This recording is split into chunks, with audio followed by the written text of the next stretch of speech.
Welcome everybody back to Friar Talk. Today we're talking about the kid Jackson Merrill. We're gonna break down this kind of rookie of the year race. And honestly, Chase, it's been a while since we've done like a full-on video. We've been just kind of doing our typical weekly streams and stuff. If there is some feedback in my mic, sorry about that. They're doing construction on my house just about always. I don't know why, but or I guess my apartment complex. But yeah, so it might be a little bit loud. So sorry about that. But yeah, we wanted to talk about Jackson Merrill. We're going to be talking about him today. And then tomorrow, we're going to go out with a video on Garrett Crochet, kind of talk about the ideas of trading for him. And then, over the next couple of weeks, trade deadline's starting to heat up. So we're going to get a lot more videos, especially trade related stuff. Haven't really put out enough content. I would say like the last 6 weeks, we've all been kind of traveling and stuff, still doing that. But it's starting to ramp up, man. The Padres are an above average to a good team. That's what it feels like right now. Definitely in the playoff mix. It's feeling very promising right now. So we got some stuff, and one of the biggest reasons for the Padres playing well is Jackson Merrill. So first off, let's kind of dive into just Jackson Merrill. Then we'll talk about this rookie of the year race that really looks like it's just a two-man race at this point, even though neither of these guys was leading it in the first couple months. But Jackson Merrill, let's break him down first. I'm going to pull up his baseball savant just to show everyone how insane it's been for his rookie year. Now, I'll kind of let everyone know, we at the beginning of spring training, Chase, both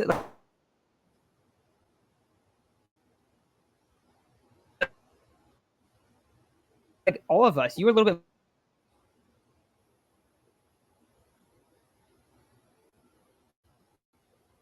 bit and just start him right away. Started even though he's not ready. He's 20 years old at the time. And then he goes on spring training. He looks good. And we go, okay, he's earning this role. That's different than them just being like, we don't have anyone. We're going to toss him in and start him too early. Sorry if I cut out a little bit there. But that was kind of our thought. And then he just keeps playing good. And we're like, okay, everyone, let's pump the brakes a little bit. We talked about kind of the expectations. The FanGraph projections for Jackson Merrill had his OPS at around a 680 to a 690. That was his yearly, that was the expected OPS. Now, we were both on the board. We did a whole video kind of breaking down like the stat expectations. We were both like, look, I think he's going to be better than that. He's too good of a contact hitter, but the power might not come right away. It might take a little bit. He has a 790 OPS right now. He is exceeding expectations drastically. Chase, you had talked about kind of your projected numbers. I said, dude, if he can get to a 740, that's so massive. That's so huge. And I think everyone still agrees with me. Dude, a 740 OPS from a rookie is really good. You look at some of these other guys, Ellie De La Cruz had barely a 700 in his rookie year. A lot of these guys struggle early on, even though they're good players. So now, fast forward a couple months into the season, the power questions were kind of there early on. And we had talked about it hey, because he was at a 700, roughly a 700 a month ago. And we pulled up his baseball savant. We were like, dude, this dude's playing a lot better than what his numbers show. Expect him to, maybe go on a little bit of a tear or have a hot streak. And then there was a ridiculous hot streak. And now you look at this baseball savant page, and it is absurd. I don't show the fielding right here, but the fielding, the whole thing was okay, he's replacing Trent Grisham, Gold Glove, or what is this? This is Gold Glove caliber for center field. Base running, elite. Contact hitting, elite. And all of a sudden, he has 12 home runs. He leads the Padres in FWAR right now. He's been their best player. Maybe not their best hitter, but overall, he's just been so good. And the numbers say that his batting average, all this stuff is just going to get better. He's still falling under the projected numbers. His slugging is going to keep getting better. His hitting is probably going to keep getting better. And you look at the two areas he struggles in, chase rate and walk rate, he's a rookie, dude. We see a lot of young guys do that. So this rookie season for Jackson Merrill he deserves all the credit. You also get the quotes from him every day. He's got that swagger. He's got that confidence. This is as good of a rookie season as we could have possibly hoped for Jackson Merrill. And I'm so happy that it's not like one of these things where it's like, oh, did they rush him up too early? Was it something like that? No, it wasn't. He was ready. He was ready to go. And he has been amazing. He has been exactly what this Padres team has needed. And it's been a perfect rookie year so far. We're only about halfway through it, but still, man, it has been awesome. So that's kind of my intro with Jackson Merrill. But Chase, what are your overall kind of what do you want to talk about with this dude? Because there's a lot to talk about, and it's been sick so far. So, like you were saying about a month ago, I'm going to ask you a couple questions because I got his last 7, 15, and 30 pulled up. And, about a month ago, maybe a month and a half, we looked at it and we go, Jackson Merrill has like a 700 OPS. If he can just get that up a little bit more, we're going to be in a really solid state. It's really going to solidify the lineup. I want you to guess what his OPS has been in his last 30. Probably like a 900 or 1,000 OPS, right? Maybe even 1,100 because he has all the home runs. He has so many home runs. In his last 15, he has an 1,100. In his 30, he has a 979 OPS in his last 30. And that's when we talked about it. Hey, he's going to go up. It's going to go up. It should. That's what the numbers say. And so in his last 30, he has 36 hits, 21 RBI, 9 home runs, 19 strikeouts to 3 walks. That's going to get better. That's going to get better eventually. Not right now. He's a rookie. He's young. But, dude, he's just ripping the cover off the ball. And that's all we needed. And when we originally set our expectations, like Matt said, hey, if he's going to get to the league average, 740 as his rookie year, as a league average player, that is going to be tremendous for the Padres, considering what Trent Grisham was putting up in center field and the excuses that we made for him because he was the best defender in all of baseball. Well, turns out you could have gotten both in Jackson Merrill. You could get the bat that you've always wanted and a really, really, really, really, really good defensive fielder. And it just kind of worked out for them. We were always worried that, hey, when he made his debut, he was 20. Were we rushing him? Spring training looked good. Was it going to be enough? Because I remember the conversation to be had was me and him talking one day. I don't remember recording or anything. He was like, you think he's going to have a 770 OPS? What do you think Ellie De La Cruz had? And I'm like, well, Ellie's been slugging. He's fat. I think he gets on base. I thought he had like a 750. I think Ellie's rookie year, he had like a 700 OPS, and that was it. And Matt said that, and I was like, well, then I have really high expectations for Jackson Merrill. And apparently they've been proven right. It even exceeded them by a lot. I mean, you look at his average. His average last 30 is 324. His average last 15 is 351. 383 on base, 719 slugging within his last 15. They said, wow, Tatis went down. Jackson Merrill said, I got my backpack ready. Like, what else do you want from the kid? You can't ask for much more. And he's on a cheap contract, which, hey, it's finally nice to see a homegrown talent from the Padres kind of breaking out, doing his thing. We kind of expected this to be what Campusano was doing. And I know I mentioned that yesterday. It's like Higgy's doing what we thought Campy would be doing. I know Campy has been very cold. He's either figured it out with his stance and goes on a tear for like 7 games and then goes really cold, or, he's just been cold. He started off the year hot, and we're like, okay, we'll shut up about his batting stance. And then we kind of got proven right. Like, hey, he's doing cold. He should probably change things up. Not to go on a campy tirade. This is about Jackson Merrill and him basically in the running for Rookie of the Year. I think he's got really, really, really tough competition. Paul Skenes is of a different monster when you look at all the rookies. I don't know if you want to pull up his stats or just bring up his baseball savant, because that thing is probably wicked too. Paul Skenes, man. Everyone knew he was going to be special in college. It was one of those things where Skenes is unidentifiably the number one. And that was with Dylan Cruz going insane too. Paul Skenes was unidentifiably the number 1 pick. He's just got it all, dude. He's just got it all, dude.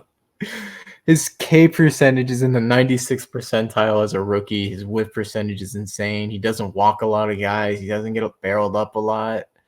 His fastball is insane. His expected ERA is wicked. Oh my gosh. His off-speed run value is 99%. Dude, Paul Skenes is just a ridiculous. He's a ridiculous arm talent. I know we want Jackson Merrill to win Rookie of the Year, but Paul Skenes might just put up one of the greatest rookie seasons a pitcher could ever do if he continues doing what he's doing. Like, he's already at 70 strikeouts and he's thrown less than 53 innings. That's insanity. Dude, it's ridiculous. 9, and I don't know what his Fangraphs war is because I know it's a better one, but his Baseball Savant war right now, or his B war is 2.3 and 9 starts. Like, That's so dumb, dude. You weren't on the stream. We talked about this like a couple weeks ago. Isaac and I we just talked about it for like 30 seconds. I'm like, do you think there's any chance that Jackson Merrill wins? And now Jackson Merrill's gone on, just been balling out more and more and more. But Isaac's like, dude, the Rookie of the Year seems like it's already a shoo-in to be Paul Skenes unless he gets hurt.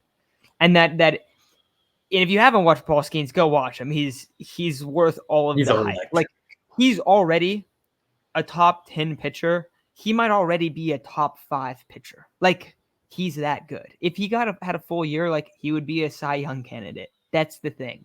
So that's the problem, like, with this. And also, I looked up the odds, right, for the Rookie of the Year. Paul Skenes right now, it's not that far apart, but Paul Skenes is minus 270. Jackson Merrill is plus 340.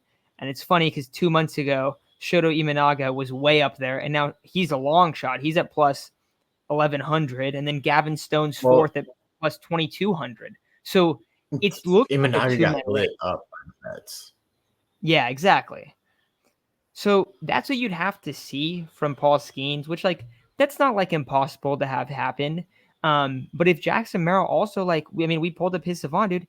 If he continues to just ball out, right, and he puts up over an 800 OPS, and Skenes, misses a couple starts, or his ERA is like a 3-something, we could see it where it is Jackson Merrill that takes home the award. I think position players have a little bit more value, but I think, Chase, tell me if you think I'm wrong, but I think the reason why it's unlikely that Jackson Merrill wins is also the hype on Paul Skenes is insane. It's like the hype of Jackson Holiday, except he came up and he sucked. But Paul Skenes came up and they're like, he's the next. He looks like he's a Hall of Famer. That's the thing. Like, so, and it's not. This isn't to take away from Jackson Merrill at all. More hyped up college arm coming out of college than Paul Skenes recently. Like, I know Leiter was up there, but Paul Skenes was still on a different level. It was one of those things where it's like, does Paul Skenes really even need to go to the minor leagues? Like, he went to the minor leagues, and I felt like it was just to stretch him out before he got ready for the MLB. Because there was really no point in him sending him down. And I just don't know, dude. I know Paul Skenes might have like a rough game, and a rough game might be like 4 earned runs, maybe 5 at most. He's not going to get lit up like Imanaga. He's not going to give up 10 runs. So even if he had 1, maybe 2 of those games, but he lights out the rest, he might finish with like a 2.5, 2.6 ERA. He's at a 2.07 or something like that right now. That's kind of how we're looking at it. Like, Jackson Merrill does have his work cut out for him, and it does. And I think we need to realize this too. It doesn't really matter at the end of the day. Like, baseball is a sport where it's like the personal awards are cool and all that, but like for the Padres team, for that kind of stuff, it really doesn't matter. But we wanted to make this video because Jackson Merrill also deserves all the credit in the world. I do wonder who's in the AL. Who's going to be the Rookie of the Year? I haven't really. Am I just forgetting someone? I want to see. It's a lot of different guys are kind of floating around. Gil, the Yankees pitcher. Also, I couldn't remember if he was a rookie or not. Yeah, Mason Miller's up there, but he doesn't pitch enough. Yeah, like Colton Cowser's up there. Rafael on the Red Sox, we just saw him. Abreu also. Yeah, the Red Sox got a pretty young, good core actually, which is why they're a contending team. But yeah, the AL doesn't have as cool of like a race, even though even Imanaga is still having a really good year. He got roughed up a little bit, but it is kind of looking like it's become a 2-man race. And even if Jackson Merrill doesn't win, he's putting up an insane season Because also, Chase, you brought up, I didn't get to respond to this, but you brought up the Ellie De La Cruz stuff when we were talking about projections. Ellie De La Cruz was on ESPN or Bleacher Report or whatever it was, like every single day. Look what Ellie De La Cruz did.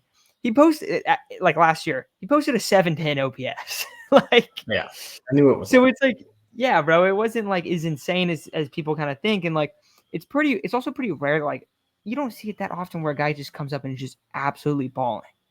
And like, that's what's so encouraging, because like it usually takes a while. And even a lot of these guys, like something that the Dodgers do a lot, right? Like, you know, a team that develops young guys, or like the Rays or something.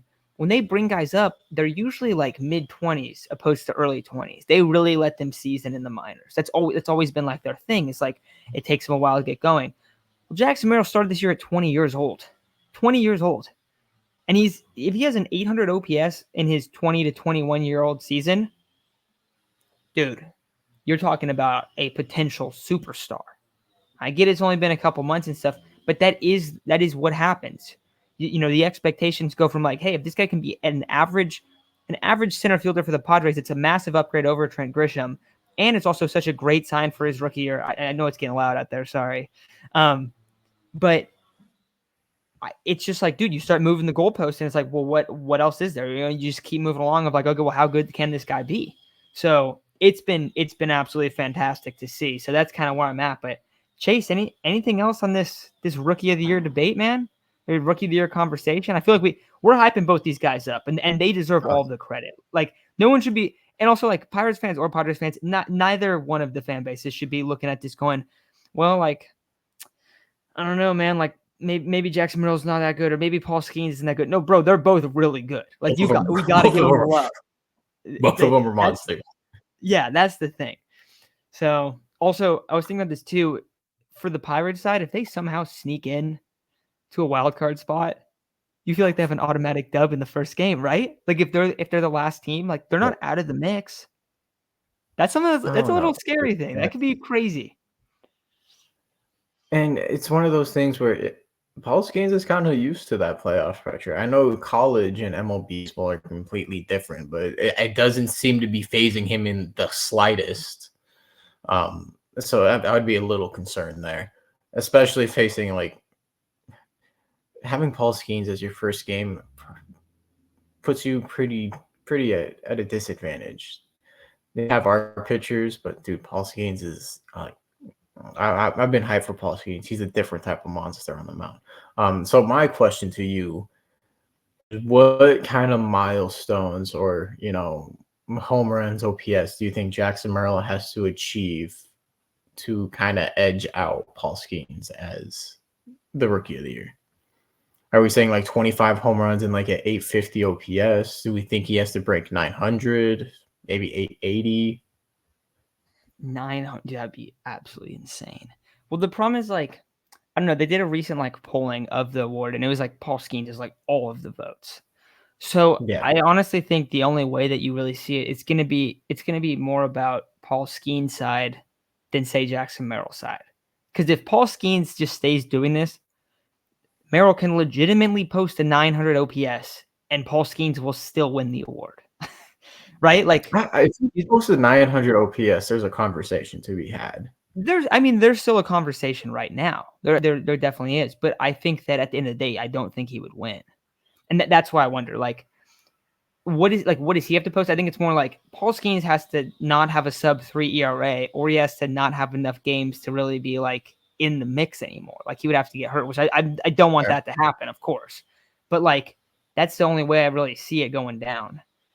And like I keep saying, like, dude, I don't want to rip. I'm not trying to rip either one of these guys. Like, if Merrill posts, like, Merrill would be rookie of the year on other years. Like, clearly, you know, it's just like, okay, well, you just went up against a guy that's just kind of like Drew Brees in the MVP. Everybody else just had one type of better year, even though he went insane. Yeah, it's like exactly. It's like that type of thing where it's like, well, like, oh, you had this amazing year. I mean, okay, you brought up the MVP for football. Look at last year. Lamar won MVP, and Lamar didn't even really have that crazy of a season, but there wasn't any like ridiculous years where you look back on like some of these like Matthew Stafford seasons or like whoever it is, where it's like, oh yeah, like you had a great year or so and so, but yeah, Peyton Manning broke the touchdown record. Oh, that's tough. Like you just don't like there's just sometimes you just get unlucky in the year that you're in to have like a really good year or to be a rookie that year. So it could, like, we could look at this and then like look at next year and it's like, oh yeah, Jackson Merrill would have 100% won Rookie of the Year next year if he would have put up these numbers, but he went up against a ridiculous guy. Like that's where it's kind of unlucky. So I think it's more on Paul Skenes though, like than any like Merrill numbers. I mean, if he had a 900 OPS, like dude, that's hard to turn away. But what did Skenes post? Skenes posted 2-2 in that's 20, a 25. Yeah, he posted 2-2 in 25 games started and it had like 200 strikeouts. Like, bro, he's gonna get it. Like it's just so that's where that's Rookie of the Year Cy Young right there. That might even be a triple crown. The one thing I think that could switch it, this is what I could think could switch it, because whether we like it or not, a lot of this stuff is it's not based on team performance, but that starts dictating where it's at. If the Padres somehow jump the Dodgers and won the division over Ohtani and Mookie and I know Mookie's hurt, but like that, and they won the division, and Jackson Merrill at the end of the day is their best player, then I think that he could really take it home. Even though that's stupid, bro, because it's like that's a team thing. But that does sway the votes. That always sways the votes, is like team success. And if the Pirates don't make the playoffs or whatever, that's the only way I could really see it switching, unless like Skenes kind of gets like roughed up or whatever. So that's kind of where I'm at, dude. I mean, I don't know. Do you think that's a little too far fetched, or like do you think that doesn't matter? If he's the best player on the team, which once again, we're talking, this is a long shot. You still have Tatis. If he outperforms Tatis Machado, and I don't know if you guys have looked at Tatis's Baseball Savant, like his little slump at the beginning of the season was just kind of bump in the road. Tatis is about to go nuclear when he gets back. If there's no lingering effect from his injuries, he's going to go nuclear. If he surpasses Tatis, he is without a doubt the Rookie of the Year, because that throws him into the MVP candidate situation.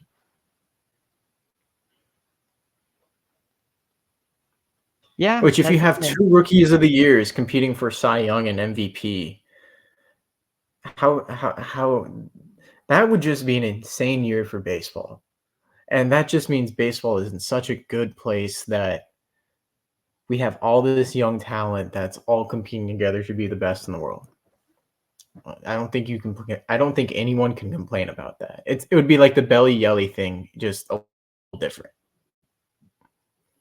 Yeah, that's a good comp. I like that, because it's like, yeah, you're just going back and forth. Like, all right, who's it going to be? But yeah, so I think that's kind of our take on it. So let us know what you think. Who do you think is going to end up taking home Rookie of the Year? You got Jackson Merrill, you got Paul Skenes, maybe you got Imanaga. I don't know. Maybe you got some Cubs fans listening. Like, no, dude, Imanaga's going to come back. He's going to jump him. But yeah, let us know what you think in the comments. And then tomorrow we'll have that trade video out on Garrett Crochet or Crochet. So yeah, thank you all for listening. Hit subscribe, like, all that stuff, and let us know who you think is going to take it home. Thank you all. Have a good one.